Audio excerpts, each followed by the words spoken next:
Amigas y amigos, bienvenidos a un nuevo capítulo de Devoción Total. Saludamos a Javiera Kurt y Patricio Vargas, que ya se va a conectar, y Juan Carlos Rosillo, que está con nosotros. Arrancamos. La primera pregunta va directa para Javiera. Javiera, el torneo femenino ya tiene fecha y formato para su regreso. La vuelta será para octubre. ¿Por qué partió después que los hombres? Bueno, en un primer lugar, porque a diferencia del fútbol masculino, el fútbol femenino no es profesional en Chile. Entonces, por ejemplo, las jugadoras llegan a sus centros de entrenamiento en micro, en transporte público. Entonces, también arriesgar a las deportistas a eso no es lo mismo que un futbolista varón, que se le puede pedir que vaya de su casa a entrenamiento y vuelva a su casa, que no tenga contacto con gente y que se pueda mantener aislado. O sea, las jugadoras no tienen otra forma de llegar. Yo entiendo que en algún momento Santiago Morning pensó la idea de pasar a buscarlas en un furgón o algo así, pero eso no es una realidad que tengan todos los clubes. O sea, les mencioné el club que tiene más jugadoras profesionales en Chile y es la Elite, y es el único que cuenta con algo como eso. Correcto. Ahí se está conectando Patricio Vargas.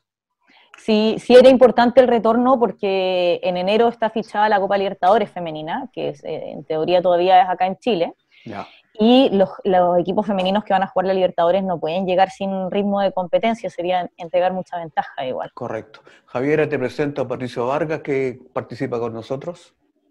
Mucho gusto. Hola Javiera, hola Nelson, buen día. ¿Qué tal? Oye, la segunda pregunta.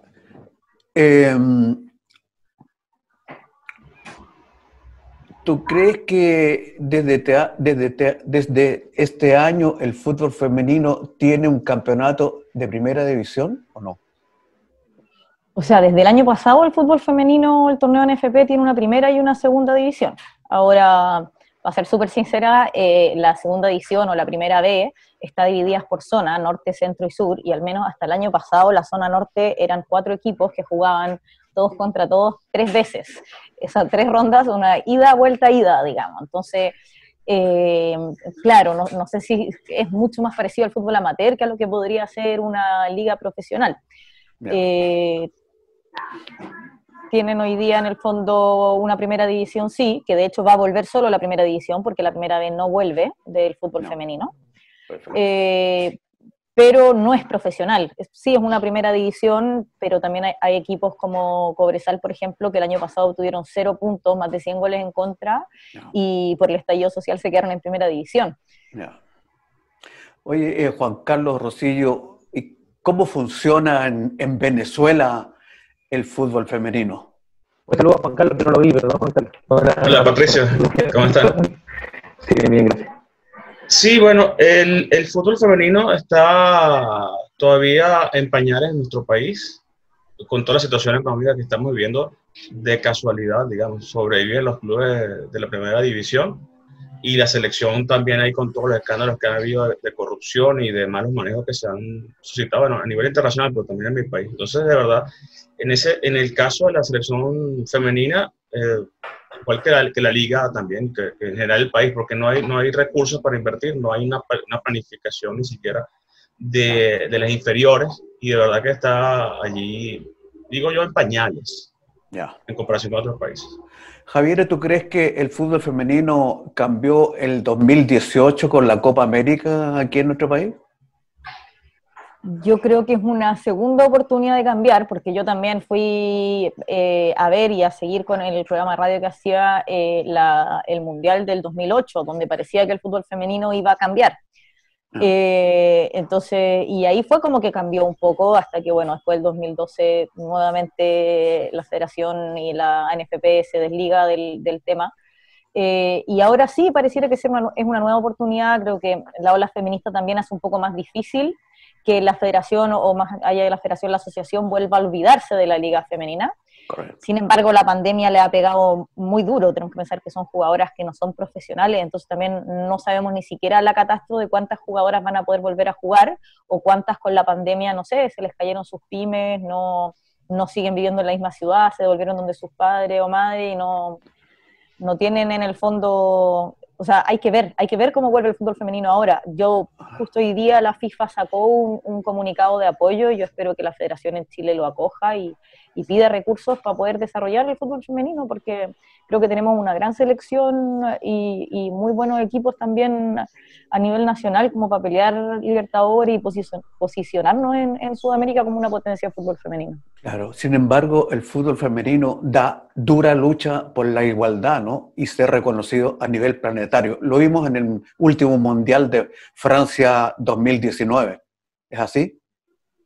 Sí, el Mundial, bueno, fue increíble. También la FIFA es primera vez que le pone tanto interés al Mundial femenino. Claramente en la FIFA sí se dieron cuenta que el fútbol femenino puede ser igual de negocio que el masculino y quieren sacarle más recursos, ya que el masculino ya lo han estrujado al límite. Y en el fondo ellos creen en eso y se nota. Yo estuve en Francia y el nivel fue increíble. Era casi lo mismo que el Mundial masculino, exceptuando por la diferencia quizás de clubes. Pero ahora ya van a ser 32 clubes el próximo Mundial femenino y sí, se ve cada año algo más profesional. Ahí no hay ninguna diferencia. Tú cuando, no sé, yo trabajé para Fox Sports para la Copa América masculina del 2015, por ejemplo, y la Copa América del 2018 trabajé para la radio ADN comentando la femenina, y creo que ambos torneos tuvieron el mismo, no sé si el mismo nivel, pero sí a nivel FIFA en los mundiales sí, es lo mismo en cuanto a profesionalización del evento. Yo escuché un comentario, no sé si estoy equivocado o no, que dicen que la Roja femenina se le ha negado jugar en el Estadio Nacional. ¿Es cierto eso? Sí, a ver, ya han jugado varias veces. Se le negó en algún momento jugar en el Estadio Nacional, se le ha negado varias veces jugar en el Estadio Nacional. Cada vez que se han tratado de programar partidos ha sido difícil, no siempre se ha podido. De hecho, el último amistoso antes de la Copa América del 2018 fue en San Carlos. Sin embargo, el 2017 ya jugaron contra Perú un amistoso en el Estadio Nacional, eso organizado por la COFUF, eso sí, no por la Federación de Fútbol de Chile. Un amistoso en el fondo no clase A porque no fue organizado por las federaciones. Y por ejemplo también para despedir al país en el fondo antes de irse a Francia, el penúltimo partido del Mundial fue contra Colombia en el estadio, pero sí ese fue el primer partido que organizó la NFP como para la selección femenina o la federación, y antes inauguraron los camarines, entonces fue muy hablado el tema de que se inauguró un camarín para la selección femenina de fútbol y nunca se les había prestado el estadio antes, entonces... No. Bueno, y también que son camarines con urinario, lo que es bastante extraño, claro. Pero son cosas que pasan todavía en Chile. Se supone que es exclusivo para la selección. Oye, pero a propósito, ¿qué te parece que la selección femenina de Brasil tendrá el mismo pago que el equipo masculino? Así lo anunció la Asociación Central de esa país, ¿no? Me parece extraordinario. En primer lugar, creo que lo merecen. O sea, la jugadora Brasil ha ganado, no sé, si no me equivoco, 8 de las 9 Copa Américas que se han jugado como para clasificar a los mundiales. Solo una vez no salieron primera, es claramente un nivel superior. Bueno, tuvieron a Marta, que fue la mejor jugadora del mundo durante muchos años consecutivos.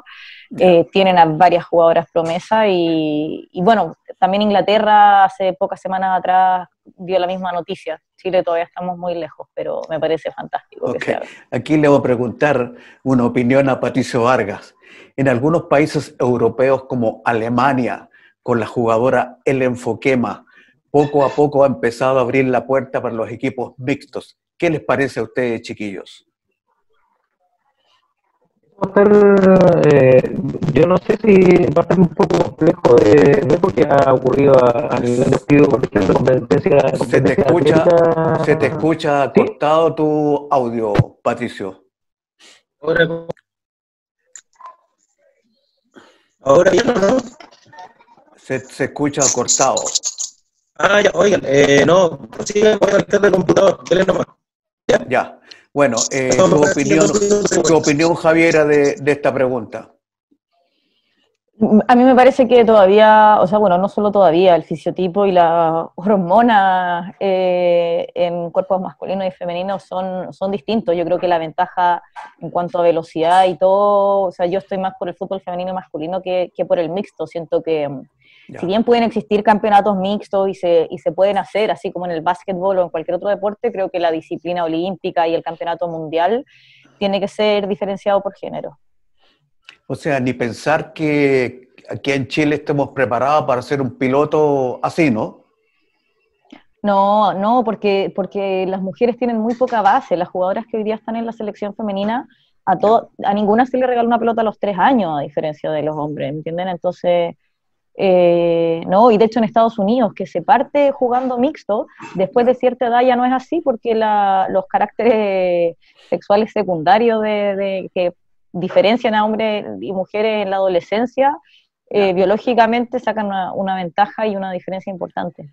Exactamente. Oye, la Roja Femenina inicia Plan Tokio. Se medirá ante Camerún el 18 y 24 de febrero del 2021. ¿Qué te parece eso?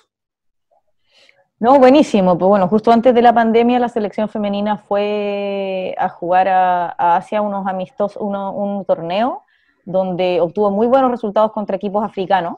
Igual yo creo que Camerún está unas escalas por sobre el nivel que jugó Chile ese torneo que se hizo antes de la pandemia, pero creo que es un gran rival, creo que Chile puede clasificar a Tokio, y bueno, hay que ver, pues también tienen que ir agarrando ritmo, ya la Tiane tiene ritmo, pronto empieza la liga en España también, la Cote Roja está haciendo muchos goles, ojalá que Letelier la vuelva a llamar a la selección, así que no, yo creo que Chile tiene muy buenas opciones y hace una buena preparación, además que todos los equipos están con la misma pausa ahora por la pandemia, entonces eso es algo que nos afecta a todos por igual.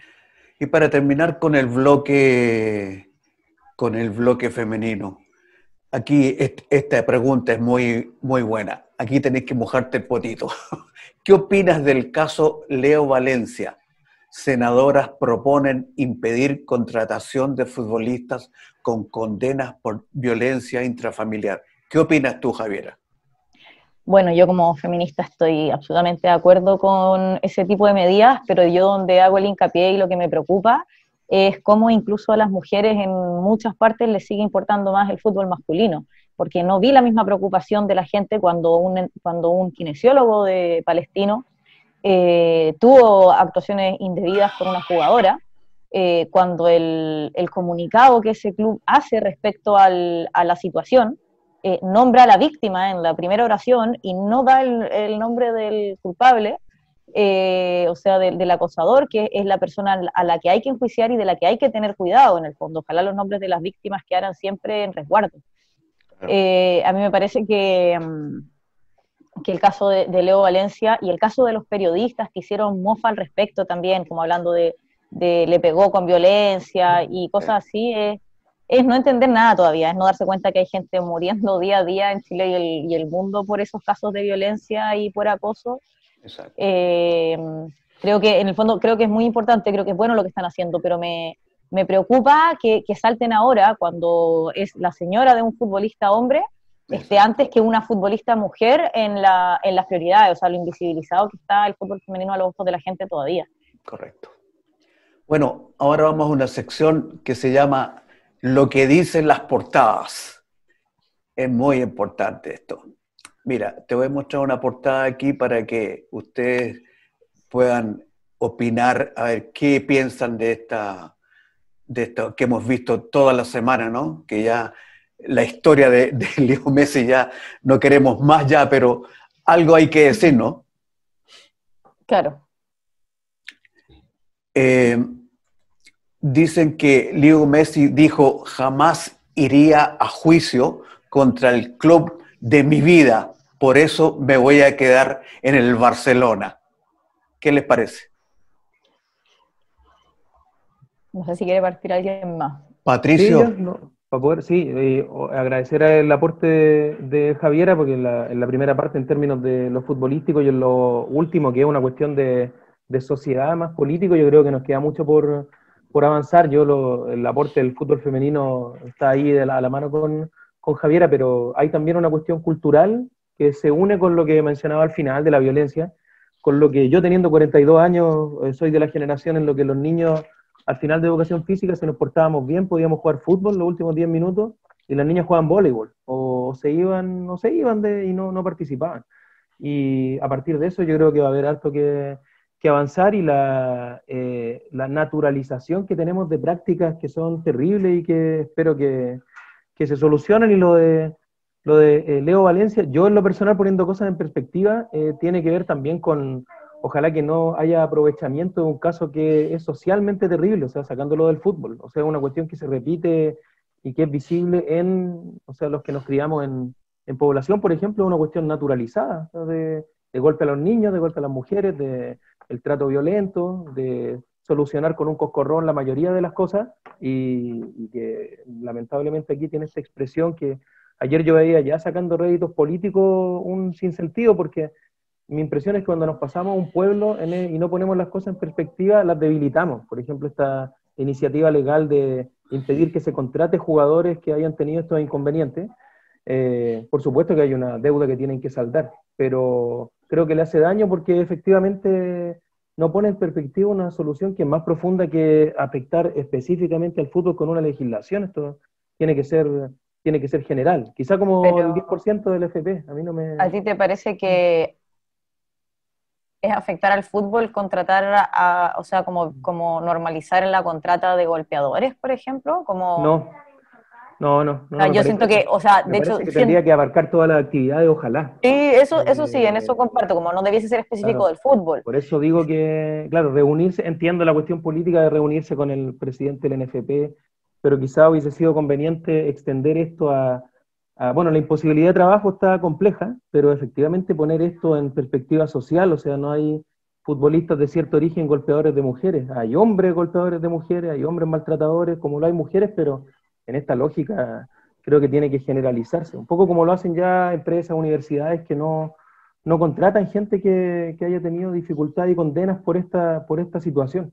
Entonces, a eso me refiero con que, no, obviamente no estar de acuerdo con que se contrate el fútbol, solo que se focalice como que fuera un problema del fútbol, cuando es general, supera el tema social. O sea, hemos tenido casos representativos con autoridades que han tenido estos problemas, y me refiero a que ahí están instalados, y esto ahí como que se focalizó en el fútbol, y una de las senadoras ayer, que la senadora Rincón, su hermano tuvo este inconveniente y en ese momento lo defendió. Entonces eso es lo que te digo que no entiendo, y debiéramos abarcar ojalá todos los ámbitos de la sociedad, ¿no?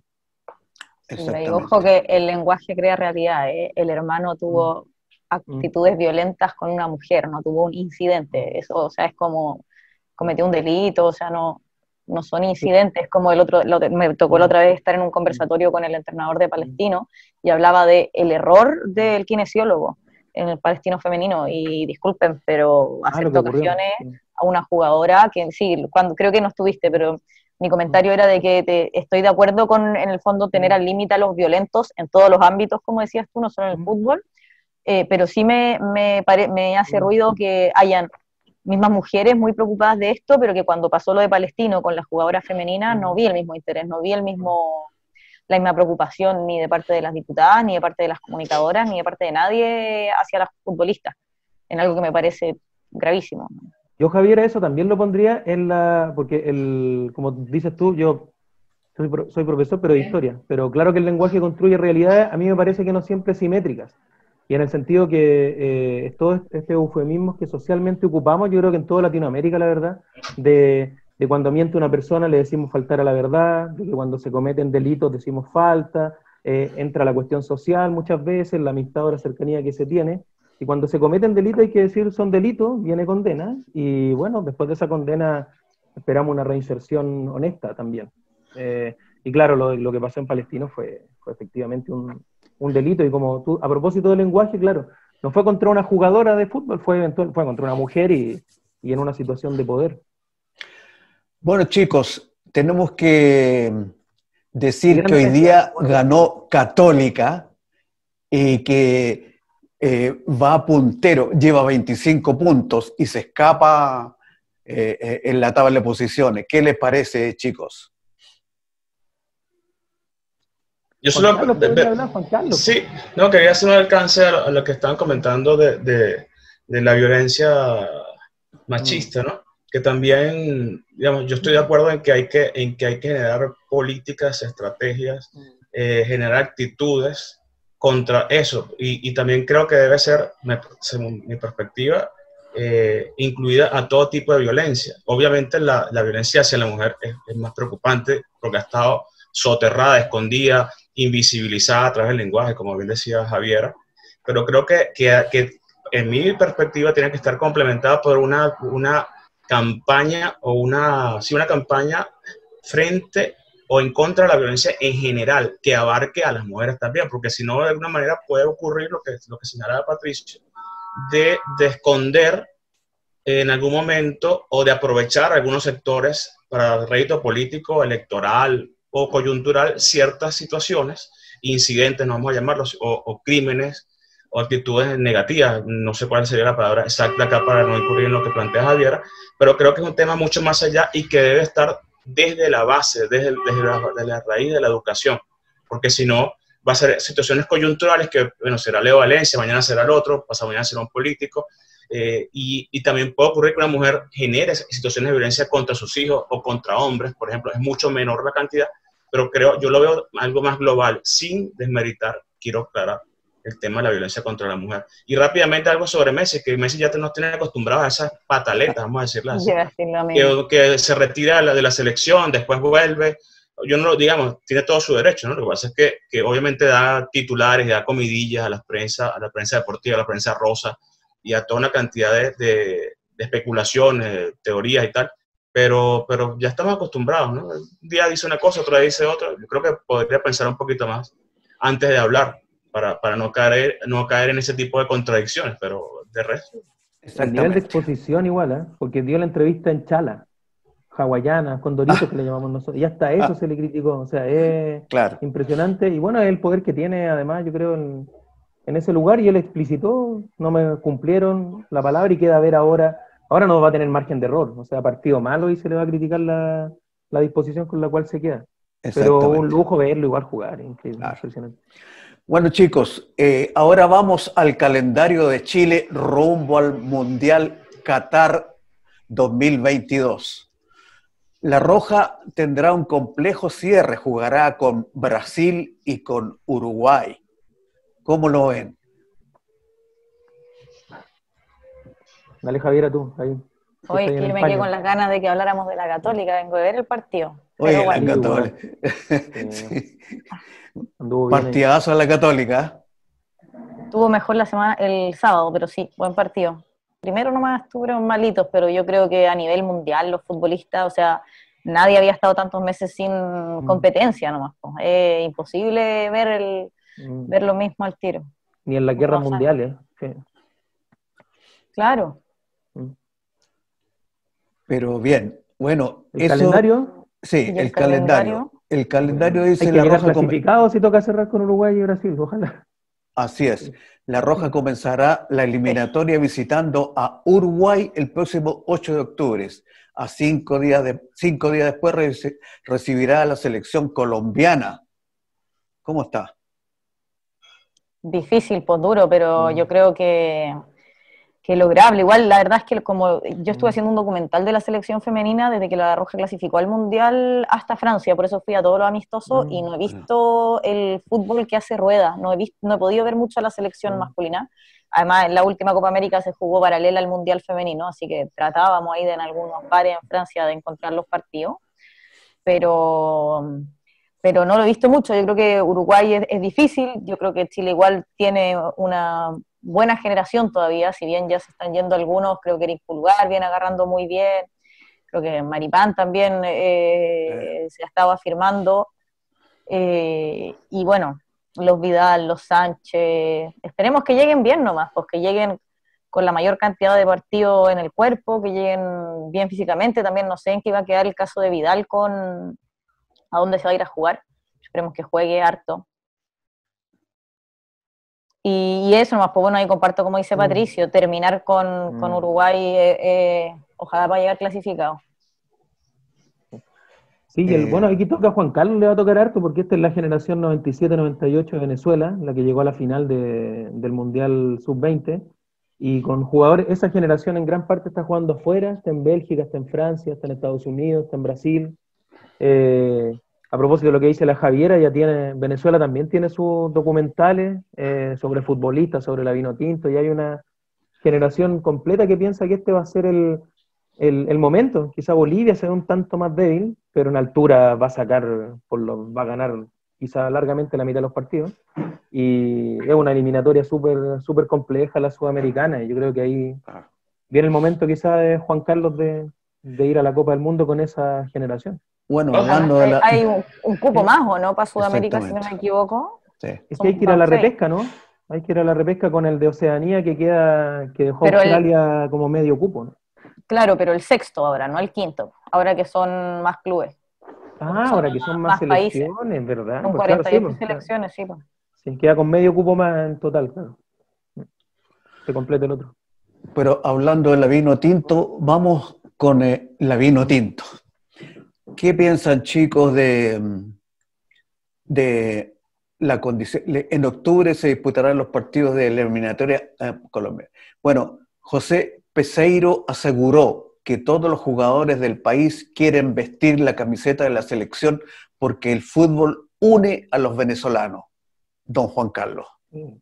Juan Carlos Vélez, técnico portugués tiene. Mire, lo que pasa es que aquí yo peco de antipatriota de alguna manera o de que no confío demasiado en estas cosas de mi selección de fútbol, porque yo creo, como decía hace un rato, que en Venezuela todavía falta mucho trabajo en las bases. Si bien es cierto, en este momento hay aproximadamente el 70-80% de la selección masculina en equipos internacionales jugando, yo creo que todavía no hay realmente un trabajo de equipo en la Vinotinto.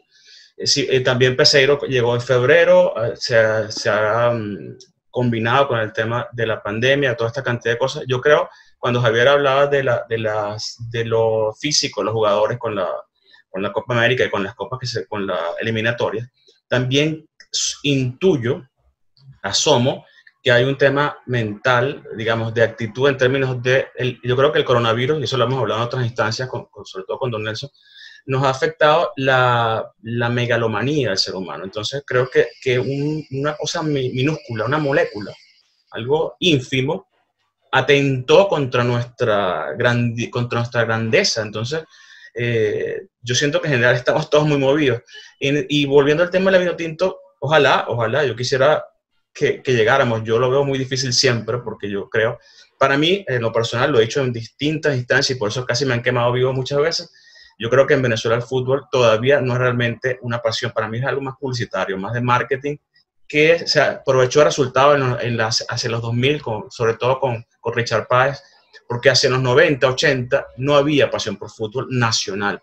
Había pasión por fútbol, por equipos europeos en Venezuela, en la liga. Pero yo todavía creo que no hay realmente un apoyo, por lo menos desde mi punto de vista. Eso puede sonar políticamente incorrecto, pero yo no lo veo. Ojalá llegáramos. Quisiera equivocarme y decir, ojalá que lleguemos en el grupo para el Mundial, pero yo todavía no veo trabajo de equipo. Además, hay muchas historias de la corrupción que hay, jugadores que cobran en negro y no facturan lo que tienen que facturar. Creo que todavía han llevado jugadores nacionalizados o que son de padres venezolanos que están mucho peor en términos de calidad que jugadores que están haciendo mejores cosas. Entonces, yo honestamente soy pesimista. Ojalá me equivocara. Pero digamos, por la tradición, yo siento que en mi país no hay. Eso que dice Peseiro para mí es sencillamente política, vamos a decir, deportiva para ganar puntos con la gente. Pero yo creo que realmente, claro, y además en el contexto de crisis que estamos viviendo, necesitamos algo que nos atraiga, ¿no? Algo que nos una por encima de todos los problemas políticos. Pero yo repito, yo creo que en el ADN venezolano todavía no está, realmente. Algo de optimismo, Juan Carlos. Puede ser.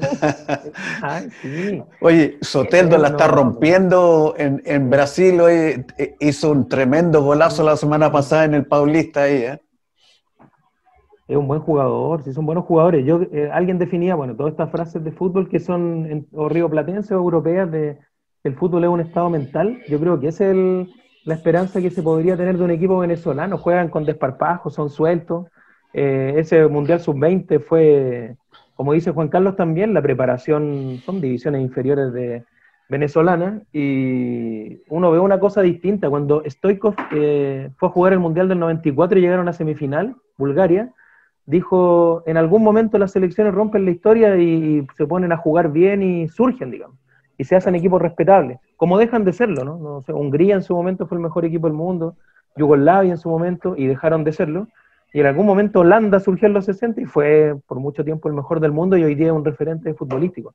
No sé si da para tanto en Venezuela, pero es un proceso. Es la federación que más tarde bueno, valga la frase, ¿no? Se federó, se incluyó en la FIFA. La primera eliminatoria en los 60, son básicamente equipos de Caracas, extranjeros, por tanto las regiones se incorporaron más tarde también. Hay un aprovechamiento político a partir de la construcción de estadios, pero hay una actuación muy importante en las colonias.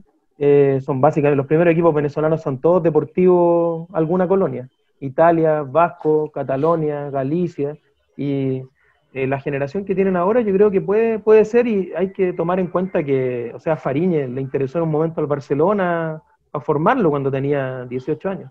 Ahora está jugando en Francia, juega harto, es extraordinario en el arco, y uno ve una columna vertebral y yo creo que es un proceso, o sea, Páez, Dudamel, ahora el técnico, traen un técnico que ganó la UEFA en su momento, el portugués, entonces, que dirige al Sporting de Lisboa. Esa conducción con jugadores que vienen de fuera, con un cambio mental, nosotros entre 2015 y 2016, se cambió la historia del fútbol chileno, o sea, no se había ganado nunca una Copa América y se ganaron 2, o sea, bueno, Juan Carlos tiene el conocimiento del paño real, quién sabe, ¿no? Es muy probable que pase lo que dice Juan Carlos, pero se abre una posibilidad. A mí me llamó la atención la Federación Venezuela, bueno, respecto al fútbol femenino, se hizo una asamblea el 2018 que la hizo la ANJUF, que es como el sindicato de fútbol femenino en Chile, y hizo una primera asamblea invitando a capitana y jugadora de, por lo menos la capitana de la selección y una jugadora más de cada uno de los países de Sudamérica. Y la chica de Venezuela contaba que ellos tenían un muy buen trato, que les llevaban los supermercados a la casa cuando en Venezuela no había mucha comida, para que no tuvieran que hacer filas, que tenían un entrenamiento de primer nivel. Y bueno, esa selección venezolana femenina también, la sub-17 quedó cuarta de un mundial, la sub-17 quedó cuarto de un mundial, y salieron segundas también, fueron al mundial de Trinidad y Tobago, donde tuvieron una muy buena actuación, y al menos en las mujeres eran las que tenían mejor nivel de todo Sudamérica desde el trato desde la federación hacia la seleccionada. No incluyendo las ligas, por supuesto, sino que solo la selección. Bueno, chicos, estamos terminando. Ha sido un programazo. Te damos las gracias, Javiera, por participar con nosotros, Patricios y Juan Carlos. Y los invitamos para el próximo miércoles. ¿Estás con tiempo, Javiera, para participar con nosotros? ¿Qué te parece? Sí, yo creo que sí, que podría, no tengo ningún problema si es más o menos en este mismo horario. Ahí Perfecto. Tendría que confirmarte por el WhatsApp, pero sí. Ya, ¿algo más que decir, Javiera, del trabajo que estás haciendo acerca del fútbol femenino? No, bueno, con la Grace Lascano pensamos que era súper importante seguir a la selección femenina en su primer mundial adulto, así que agarramos cámara, partimos en Estados Unidos, la primera vez de Chile contra Estados Unidos, y terminamos en el Mundial de Francia, yendo a todos los partidos de la selección. Pudimos entrar a camarines, tenemos a la chiquilla en el kinesiólogo, tocando piano, pudimos entrar a la intimidad de la selección, y la idea es hacer un documental bonito ahí, estar sacándolo ojalá antes de que sean los Juegos Olímpicos. Correcto. Y estamos en eso, estamos en etapa de financiamiento, tenemos 140 horas de material sobre las chiquillas en toda su gira, y estamos esperando ya poder tener la platita para poder hacer la postproducción, porque los viajes lo hicimos de manera autogestionada, y ahora ya necesitamos plata para poder pagar una buena postproductora, tenemos excelentes montajistas y un gran equipo, así que ahí estamos avanzando, estamos trabajando en conjunto con la federación, entonces tenemos los derechos y está todo ahí marchando. Ojalá que veamos pronto ese material. Buena. Históricas, así que ahí van a estar escuchando noticias. Fantástico. Juan Carlos Rosillo, ¿algo que decir en la despedida? No, que ojalá me equivoque, que quisiera estar equivocadísimo con lo que he planteado, solo... No, es que digamos, yo vengo de allá y te puedo decir que después de la Copa América del 2007 se construyeron estadios donde no había capacidad, donde no había gente que los llenara, por ejemplo. Y las historias que hay detrás de corrupción, que las hay en todas partes, no digo que no, pero en el caso de Venezuela se ha multiplicado toda esta situación, y ojalá exista ese trabajo de equipo y lleguemos, ojalá. Pero insisto, como yo viví el boom de los 2000 y algo con la campaña publicitaria que había, yo no creo en eso. Yo creo que ahí yo me voy a lo esencial del ser humano, y si no hay pasión real, no la compro. Perfecto. Ojalá me equivoque. El béisbol tiene la pasión. Sí, está en otro lado. Eso sí es pasión. Patricio, al cierre. No, agradecer la compañía ahí a Juan Carlos, a Nelson y a Javiera, y dar las gracias porque retrasamos un ratito el programa para poder ver el triunfo de la Católica. ¿Sí? Genial. Bueno, católicos verlo. cruzados, felices estamos, así que nos vemos el próximo miércoles. Un abrazo gigante. Que estén muy bien, chicos. Igual. Chao, muchas gracias. Chao. Saludos a todos.